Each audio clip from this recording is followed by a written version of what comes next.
Como es costumbre, pues esta producción inicia con nuestros lunes de catedráticos. Hoy vamos a estar hablando sobre la importancia de la capacitación en emergencia ante situaciones de desastres. Así que les motivamos a que desde este momento y hasta las 12 del mediodía usted permanezca en sintonía con Cátedra Médica y pueda enterarse de todas las recomendaciones y toda la información que se va a manejar en el programa del día de hoy. Recordarles que ustedes nos escuchan a través de Rumba 98.5 FM en la región del Cibao, a través de Premium 101.1 FM, y desde cualquier parte del mundo usted puede acceder a nuestra página web www.rumba985fm.com. Si por alguna razón usted no puede disfrutar de esta producción en vivo, pues más tarde puede disfrutar de ella en diferido a través de nuestro canal en YouTube Rumba FM, y un resumen especial transmitido de lunes a viernes a partir de las 12:30 del mediodía a través de Telefuturo, canal 23, y sábados y domingos a partir de las 10 de la noche. Saludar a todo este equipo de profesionales que cada día hace presencia en este espacio: al doctor Amaury García, doctor Roberto Lafontaine, doctor Rafael Montero, doctor Nelson Rodríguez Monegro Tora, toda una estela de profesionales de la salud que están siempre en la mejor intención de poder servirles y de poder educarles en los temas de salud. En el día de hoy, de lunes de catedráticos, nos acompañan el doctor Franklin Gómez, quien es emergenciólogo, y también contaremos con la participación del doctor Gregorio Gutiérrez, quien es especialista en gestión de riesgo y medicina de desastre. Así que un programa interesante el que vamos a desarrollar en el día de hoy. Buenos días, doctor Roberto Lafontaine.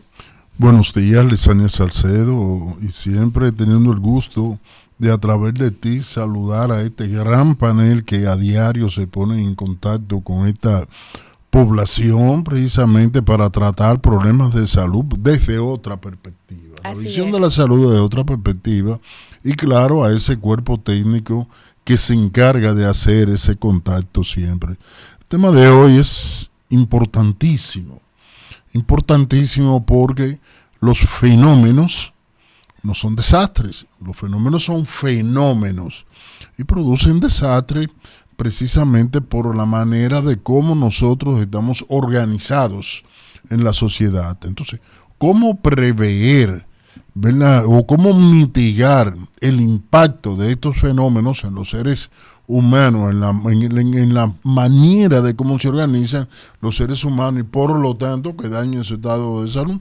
Ese es el tema del programa de hoy. Así importantísimo. Mismo es. Muy importante, sobre todo porque ya tuvimos algunas situaciones en el último mes, podríamos decir, lo ocurrido en San Cristóbal y la situación que vivimos la semana pasada con el tema de las inundaciones. Pues todo esto vamos a estar tratándolo desde el punto de vista de emergencias con nuestros invitados del día de hoy. Saludarlos. Buenos días, doctor Franklin Gómez. Gracias por aceptar la invitación a Cátedra Médica. Buenos días, Lisandra. Buenos días, Roberto Lafontaine. Y un gran amigo que me honro de hacerle hoy compañía, el doctor Gregorio Gutiérrez, de muchos años juntos en estas instituciones de emergencia, en actividades educativas de capacitación, actividades de prevención, en talleres. Es un gran placer para mí estar por acá hoy con el doctor Gregorio Gutiérrez y a los demás miembros del panel que nos han llegado, pues saludarles desde la distancia, al doctor Amaury García y a todos los demás componentes de este prestigioso espacio. Bueno, y ya usted hacía mención de nuestro otro invitado en el panel del día de hoy, el doctor Gregorio Gutiérrez. Buenos días, doctor. Muchísimas gracias por aceptar amablemente el estar con nosotros en el programa del día de hoy. Gracias por la invitación. Es un honor, de verdad, compartir con Franklin. No voy a repetir todo lo que él dijo porque es lo mismo, o sea, el tiempo que hemos pasado desde nuestra época de Cruz Roja, después yo Defensa Civil, él después en Cruz Roja todavía, y después las especializaciones que se fueron haciendo en la vida de cada uno. Saludando al doctor Lafontaine, que fue una de las conexión personas, aquí, sí, para que usted estuviera. No, y una de las personas que siempre ha estado preocupado porque tengamos un buen servicio de salud. Así es, Y a definitivamente. usted, que la conozco por primera vez, y espero que no sea la última vez que nos veamos. Así será, Dios Gracias. mediante. Saludamos al doctor Amaury García. Buenos días, doctor. Bueno, mira, buenos días, Lizania, buenos días a mi querido amigo, el doctor Roberto Lafontaine, el doctor Rafael Montero y todo el equipo de producción, sobre todo a la gente que cada día nos prefiere de 10:30 a 12 del mediodía acá en Cátedra Médica. Y el día de hoy tenemos un amigo, un compañero de batalla de muchos años, el doctor Franklin Gómez. El doctor Franklin Gómez es emergenciólogo, es un profesor de una carrera dilatada en la Universidad Autónoma de Santo Domingo y quien desde su andadura en la Universidad Autónoma de Santo Domingo, vinculado con los equipos de salud, digamos, en actividades que eran fuera de currículum, como el Mateo y Mateo, el Fran Díaz, o sea, todos esos equipos que tenían una inquietud por la medicina, los grupos paramédicos, Cruz Roja, en fin. Me enorgullezco de que siempre que tocamos la puerta del doctor Franklin Gómez, el doctor está dispuesto y presto a darnos por las informaciones que requerimos, las informaciones que la población necesita, porque todo cuanto hemos visto en esta época entra la época de los ciclones, las lluvias, las tormentas tropicales, y pues se hace notar la necesidad de tener entrenamiento, orientación. Así que gracias por estar con nosotros, querido amigo doctor Franklin Gómez, el doctor Gregorio Gutiérrez, quien es un especialista en gestión de riesgo y medicina de catástrofe. Y el día de hoy justamente la importancia que tiene el estar documentado, capacitado, a conocer en situaciones de emergencia y de desastre qué hacer. Y esa es la finalidad del día de hoy. Y mi primera pregunta justamente es, ¿qué es una emergencia? Y esto para el doctor Franklin Gómez, quien es emergenciólogo y medicina de desastre, y al doctor Gutiérrez, pues, ¿qué es una situación de catástrofe? Bueno, no sé si Gutiérrez, bueno, mira, esos dos términos que se asemejan mucho, una catástrofe y una emergencia. ¿Cuál de las dos o ambas son alteraciones intensas que existen en una determinada sociedad, ¿no? En una población, en un espacio físico, en un territorio, alteraciones de los servicios, las personas, la ecología, el medio ambiente en sentido general. La diferencia entonces de todas de estos dos conceptos es que las emergencias está el territorio que la recibe, el conglomerado que lo recibe está en la capacidad de hacer frente con sus propios recursos. Y en la catástrofe, que aunque Gutiérrez va a ampliar un poco más, esto excede a la capacidad. La respuesta excede a la capacidad de la comunidad que sufre el impacto. Ahí estriba la diferencia entre los dos conceptos, así en sentido general, y para que el público llano pueda entender cuando estamos frente a una situación de emergencia y cuando estamos frente a una catástrofe o a un desastre. Emergencias son cotidianas, el día a día. Y las instituciones responden con sus propios recursos. Un incendio, los bomberos van y con los recursos que tienen destinados para tales fines, hacen frente a esa situación. Un accidente de tránsito, el sistema de emergencia hace frente con sus recursos y así sucesivamente. Ahora, cuando es una catástrofe, eso excede a la capacidad de respuesta de esas instituciones, de esa comunidad, de esa región, y entonces requiere apoyo externo. Excelente. Adelante, doctor Gutiérrez. No, Sí. Exactamente. O sea, cuando nos hablan de cuál es la diferencia entre emergencia y desastre. Sí. La emergencia con lo que tú tienes lo puedes resolver. Ujú.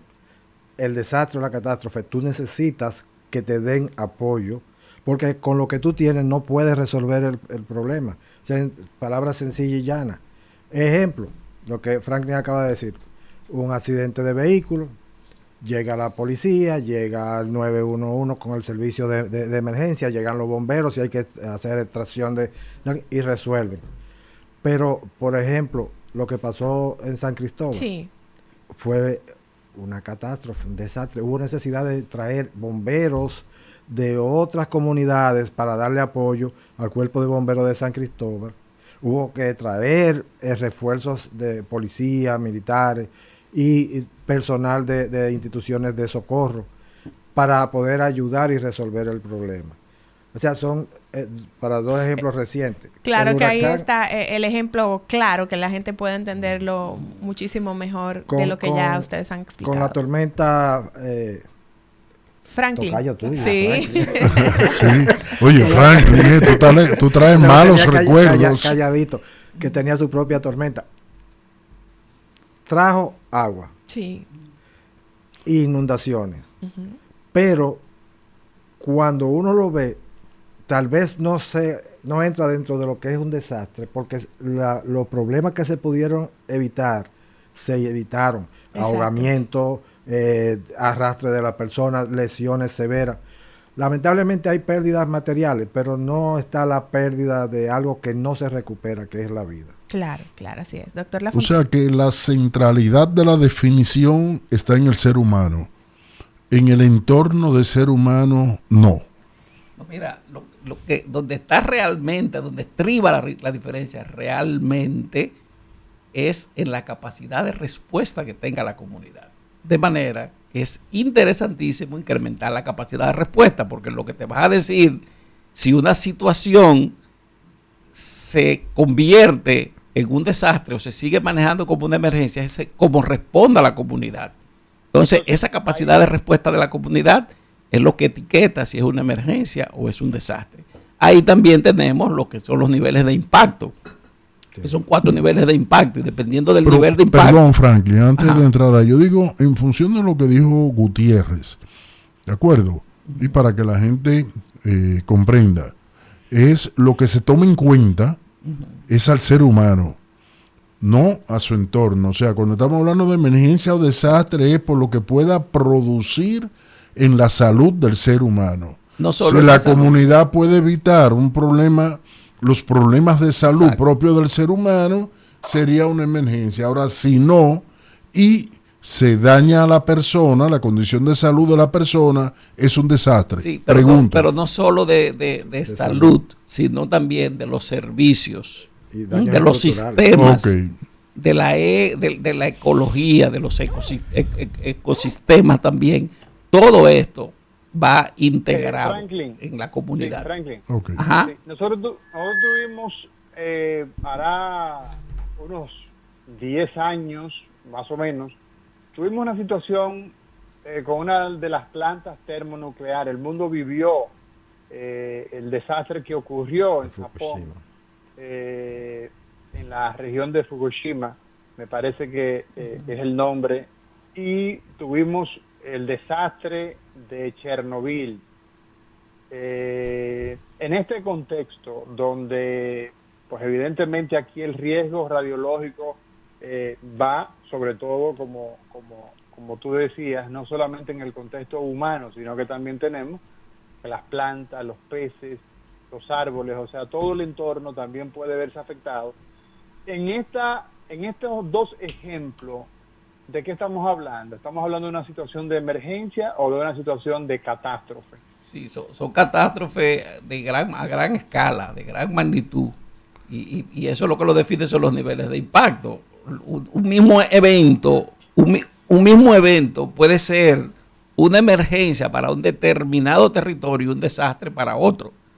Por ejemplo, para esas comunidades que fueron inundadas en la reciente tormenta, a lo mejor para esa comunidad eso sí representó un desastre porque la comunidad como tal no pudo dar respuesta, excedió su capacidad de respuesta. Pero a lo mejor para el municipio, para la provincia, para la región, fue una emergencia porque la región pudo responder. Y así sucesivamente hay niveles de impacto, emergencias locales, emergencias regionales, emergencias nacionales y emergencias a gran escala que son en el ámbito internacional. Pero mira, Franklin, con el permiso del doctor, los dos eventos de Fukushima y de Chernobyl, si vamos a ver Chernobyl aparte de ser un desastre y de gran envergadura, si comparamos a Fukushima, que también fue otro desastre, pero en la forma en que afectó uno a otro fue muy diferente. En Chernobyl, la población en el entorno y a grandes distancias se vio afectada y sigue siendo afectada. En Fukushima se concentró todo en la ciudad, en la planta, y ahora que están vertiendo el agua al mar, ellos están hablando de que tienen control del tipo de radiación, de contaminación que tiene el agua. Pero el tipo de daño en ambas poblaciones no fue igual. Exacto, perfecto, 100% de acuerdo con usted, doctor Gregorio. Pero eso es importante, dimensionarlo y saber que, como decía Roberto de inicio, un fenómeno no es un desastre, un fenómeno es un fenómeno. Y lo que lo convierte en una emergencia o un desastre, reitero, es la capacidad de respuesta. De hecho, se dice que cuando ocurre un desastre es cuando ha fracasado la gestión de riesgo. Cuando hay un fracaso en la gestión de riesgo que sumerge esa población en un desastre. Porque se supone que si gestionamos adecuadamente los riesgos, no deben ocurrir los desastres. El papel que tiene entonces la población, la gente que está en el entorno y ya de cara a la capacitación que se puede lograr con los seres humanos, estos dos parámetros, o mejor dicho, estas dos caras de la moneda, donde tenemos poblaciones que tienen, digamos, una formación en la atención, digamos, de atender un choque de tránsito.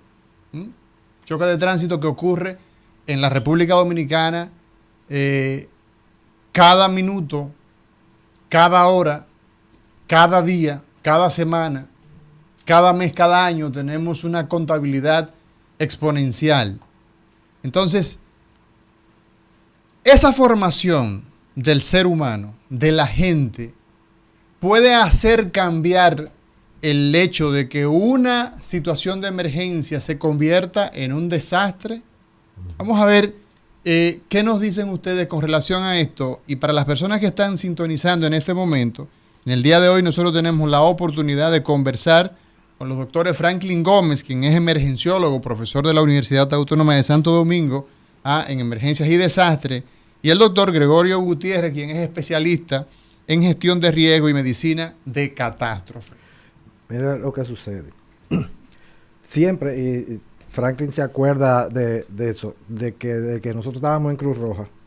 Una de las cosas que siempre decíamos era que mientras más capacitábamos a la población, más preparados estábamos. A la población en términos generales. A la población en términos generales. No era ir a la escuela y ir a determinadas empresas, no, a la población. Agarrar a la gente común. Un barrio y organizar cursos de primeros auxilios donde aprendieran RCP. ¿RCP? ¿Qué es reanimación cardiopulmonar. Okay. ¿Por qué? Porque se consideraba que si alguien tenía un problema de un infarto o un atragantamiento que generaba una parada respiratoria, si alguien sabía reanimación, podía salvarle la vida. Y una vez se puso un ejemplo de una gallera en el Cibao que cayó un rayo y mató aproximadamente a unos 15 o 20 personas de las que estaban en la gallera. Si ahí hubiera estado alguien con conocimiento de RCP, no te digo que lo salva todo, pero salva una parte. Porque lo que tenía que aplicarse era reanimación. por la descarga eléctrica. O sea, no fue que el rayo le cayó encima, sino que le produjo una descarga eléctrica. Sí, cayó sobre la gallera que Sí. techo de De alucín zinc. Sí. y generó, entonces los asientos eran de barras de hierro. Exacto. Entonces electrocutó a esa persona. Y fallecieron 15 personas. Ahí no había nadie que tenía conocimiento Nadie cómo tenía atender nada. a una persona que tenía ya una parada cardíaca, que fue lo que ocurrió acá. Exactamente. Entonces, si hubiera existido gente en la comunidad o de los que están ahí, alguien reacciona y dice, espérate, vamos a darle RCP. Masaje cardíaco. Sí, para reanimarlo. ¿No? Y vamos a ponerlo a ventilar. Y así mismo pasa en cosas. Entonces, siempre se ha luchado porque mayor capacitación. Fíjense un ejemplo. Cuando uno va a sacar su licencia de conducir, uno tiene que tomar un curso. Sí, Tiene que leer un manual. sí. Aunque ahora con la tecnología, el manual se lo dan por computadora. Pero igual lo tiene. Tiene la que información, aprenderlo. ¿no? Eso para tomar la licencia de conducir. El día del examen, Sí. esa persona que va y toma ese entrenamiento, se lo sabe todo. Sí. Hizo facto, le entregan su tarjeta y sale a la calle, se le olvidó que debe poner la direccional, que debe poner pararse en el semáforo Sí. en rojo, esperar el cambio, todas esas cosas. Así mismo pasa con la educación. A usted le dice a alguien, mira, tiene que hacer esto, esto y esto para que ayude, y lo aprende, pero hay que seguir poniéndolo en práctica. Educación continua. Continua, todo el tiempo. ¿Qué tú piensas? ¿Qué tú Sí, opinas, mira, Franklin, muy- respecto muy de la cierto. capacidad de la población? Correcto, muy cierto. Ahí está la figura del primer respondiente. ¿De quién? ¿Quién es el primer respondiente? El ciudadano, cualquier ciudadano, en capacidad de accionar en caso de una situación de emergencia.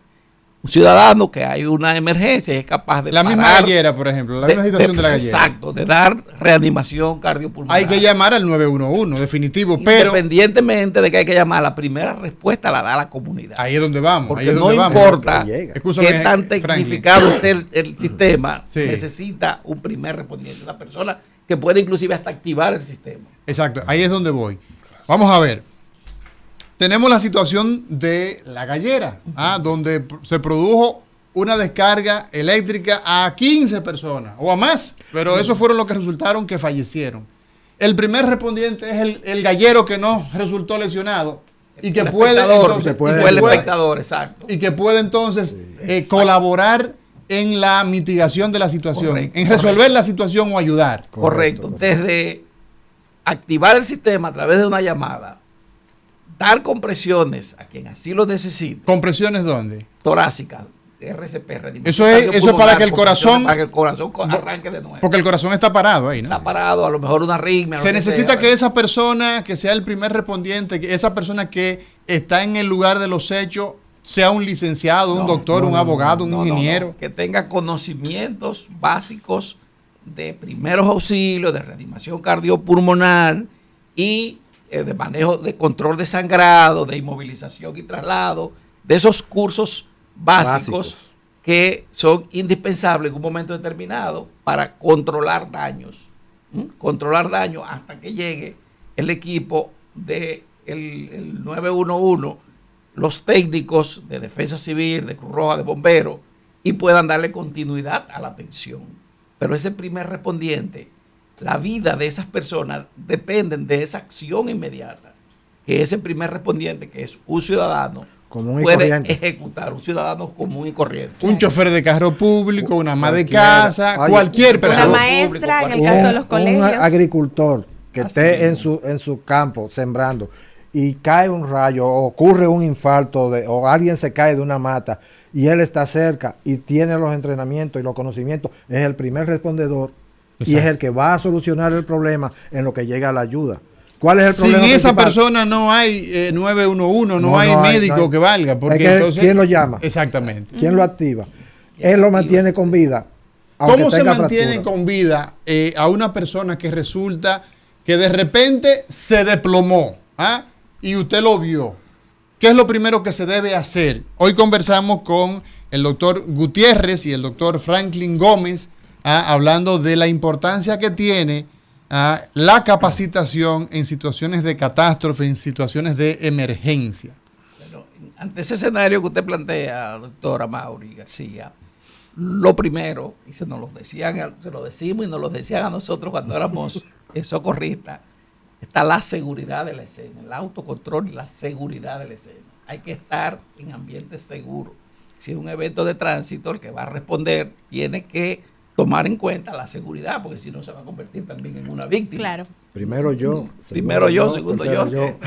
Exacto. Y después y luego entonces hace una evaluación primaria. Pero aquí todo el mundo lo que atina es a grabar la escena y a subirla a las En redes. vez de O a llevarse las hacer pertenencias. seguridad de la escena, Bajarle. activar el sistema y comenzar con el ABCD, que es abrir Vías vía aéreas. aérea. ¿Cómo Ese así? paciente Explícame está- eso. ¿Cómo es eso? Abrir vía la vía aérea es echar la cabeza hacia atrás para que se forma permeable la vía aérea, para que el aire pueda entrar. O sea, cuando la cabeza está en una hacia posición hacia adelante, se bloquean las vías aéreas. la gente no puede respirar. No puede respirar. Entonces hay Y no solamente que esté hacia adelante, sino una persona que queda en torcida estado de también. inconsciente, la misma lengua atraganta, la Exacto. misma lengua obstruye el paso del aire. Entonces, la posición correcta de la cabeza Hay una maniobra. en una persona que ha tenido una parada respiratoria, una parada cardíaca, es llevar la cabeza hacia atrás. ¿verdad? Una maniobra frente-mentón, una mano en la frente, una en el mentón, echar la cabeza hacia atrás. O maniobra de chairlift.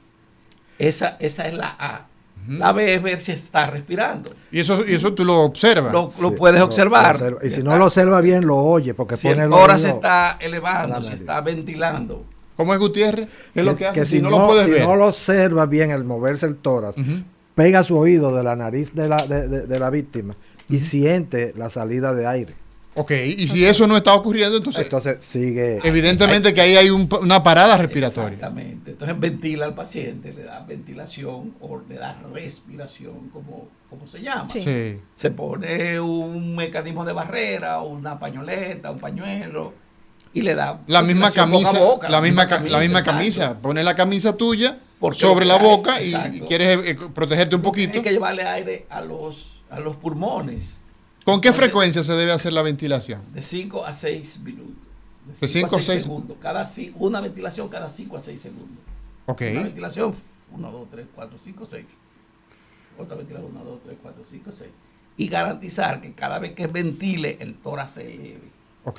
Para garantizar que cuando aire el tórax está se entrando. eleve es porque el aire entró a los pulmones. Excelente. Si no se eleva, a lo mejor no está dando la cantidad de aire necesaria para que esa persona Entonces, lo primero dijimos que es Abrir que la la vía. vía aérea, por donde entra el aire, por donde entra el oxígeno, Que esté no esté permeable. obstruida, no haya una interrupción. Y después entonces garantizar que esa persona esté ventilando. Sí. Y lo Y tercero, que es un poquito más complicado, es tomar el pulso. El pulso es lo que nos dice cuando ponemos la mano en el cuello, si el corazón está latiendo. Para la persona... entre la misma línea media, digamos, y el lateral y del ese potencial, músculo, ahí está, pero es un poco difícil ahí Sí, para por eso se le ha dicho al lego, al que no es del personal de salud, que si la persona no responde, no respira, o solo jadea, solo hace el esfuerzo de ventilar, hay que comenzar a dar compresiones. compresiones cardíacas. Torácicas, Sí. compresiones torácicas. Independientemente de que tenga o no pulso, porque es verdad que es un poquito complejo que la gente aprenda a buscar el Pero pulso. Pero es en la más mano fácil es más en el fácil, cuello, en es más fácil en cuello. el cuello que en la Sí, muñeca. Sí. Lo que pasa es que este es el que está más cerca del corazón y es más Y el fluido. bombea. Y es más fuerte. Sí. Exacto. El corazón puede estar latiendo y la persona no No tener percibirlo. pulso radial, porque el pulso radial Sí. no es Eso es en la indicativo de que el muñeca. corazón- sí, de la Eso es en la No muñeca para la gente que No nos es está indicativo de que el escuchando. corazón no esté latiendo. El que sí es indicativo es el pulso carotidio. Cuando no hay pulso en el cuello, ahí es casi seguro que el corazón no Está está parado. latiendo. ¿Qué tiempo se puede estimar que una persona que ha tenido una parada cardíaca va a tener la oportunidad, va a tener chance de sobrevivir con una de estas maniobras que ustedes están describiendo en el día de hoy en Cátedra Médica? Mira, altísima la posibilidad. Ahora, lo que sí decae rápido es si no hay ninguna acción. Si no hay ninguna acción, por cada minuto que se pierde en dar compresión, se reduce la posibilidad de que la persona reaccione de un 10%. Por cada minuto, Por cada que se deja- minuto. que se deja de dar compresiones, hay un 10% menos de posibilidad de que esa persona pueda salir. Cuando damos compresiones torácicas, logramos llevar esa sangre que está en el corazón a los pulmones, al cerebro y a todos los órganos nobles. Esa es la primera acción. Y segundo, que si el corazón está completamente detenido, con las compresiones lo ponemos a fibrilar, y cuando llega el equipo de un desfibrilador externo automático, un DEA, como se conoce, así el público lo conoce, cuando llega ese desfibrilador que le ponen los parches, como ven, entonces tiene la oportunidad que con una descarga que el equipo lo solicita, con una descarga pueda volver a latir el corazón normalmente. Al día de hoy, nosotros al escuchar hablar de un DEA, es como hablar de ciencia ficción. En la República Dominicana hay lugares donde ya aparecen estos dispositivos, pero definitivamente que nosotros tenemos una deuda de capacitación a las grandes poblaciones, porque la verdad es que en cualquier momento surge una emergencia, en cualquier lugar una persona puede empezar a sangrar, una mujer empieza a sangrar, empieza a tener salida, por ejemplo, abundante transvaginal, y eso se convierte en una situación de emergencia, y usted tiene que saber qué hay que hacer con los sangrados, qué hay que hacer con una persona que pierde la conciencia, qué hacer ante múltiples víctimas. Vamos a hablar de triaje, vamos a hablar de cómo clasificar las grandes víctimas en situaciones de catástrofe, y el día de hoy Gregorio Gutiérrez, quien es especialista en gestión de riesgo y medicina de catástrofe, y el doctor Franklin Gómez, quien es especialista en emergencia y desastre, hoy nos conversan en Cátedra Médica sobre la importancia que tiene capacitar a la población ante situaciones de catástrofe y de emergencia.